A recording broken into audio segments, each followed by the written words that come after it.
C'est le lancement de la deuxième tranche de la confluence. Bureaux, commerces, logements, équipements publics.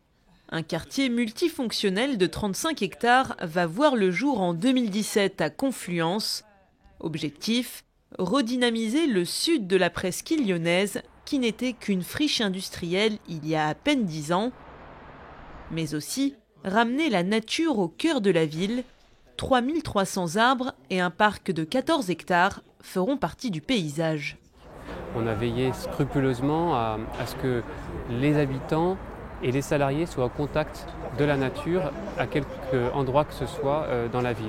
Et côté Rhône, comme vous venez de l'entendre, nous travaillons à nouveau à ce que cette nature rentre dans les cœurs d'îlots et soit très présente dans les rues, de telle sorte qu'effectivement on ait cette qualité de vie et ce calme que procure la végétation, au-delà du fait que bien sûr ça a une autre vertu très puissante, c'est que l'été ça ralentit l'îlot de chaleur, ça permet d'avoir des nuits plus fraîches puisque le feuillage retient la chaleur, contrairement au béton qui l'absorbe.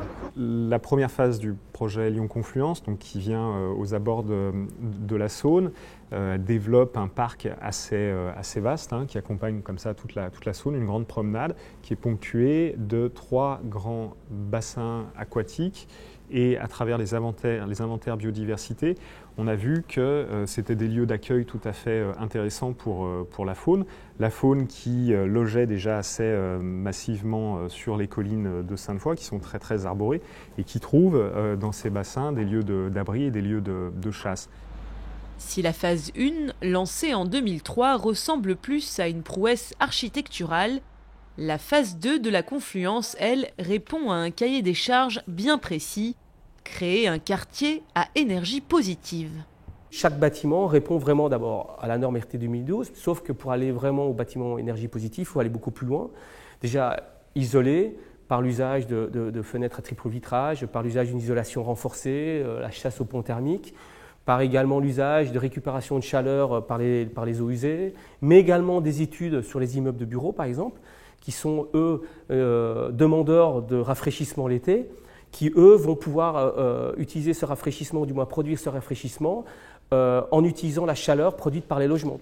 Des bâtiments qui échangent entre eux l'énergie qu'ils produisent à travers un smart grid ou réseau intelligent. L'ensemble de la confluence sera, lui, alimenté par une centrale de cogénération au bois. Une solution symbole de la transition énergétique selon l'association Amorce, mais qui ne suffira pas. Ce qui est intéressant dans Confluence, c'est effectivement l'idée d'un projet issu de gazéification du bois, ça c'est très novateur. Le problème aujourd'hui qui est posé, c'est que pour que ce projet soit viable, il faut des conditions d'achat en particulier de l'électricité à partir de cette biomasse qui ne sont pas réunies. Et ce que l'on attend, c'est que le gouvernement propose enfin un tarif d'achat à partir de biomasse, tarif d'achat de l'électricité à partir de biomasse, digne de ce nom, cohérent avec les autres énergies renouvelables que sont photovoltaïques, l'éolien en particulier. C'est grâce à ça que ce projet ira à son terme et sera viable. Le coût de la phase 2 de la confluence s'élève à 1,5 milliard d'euros, dont 150 millions d'argent public. Un quartier où le logement privé coûte en moyenne 5 000 euros du mètre carré. Les logements sociaux constitueront, eux, 30% du parc immobilier.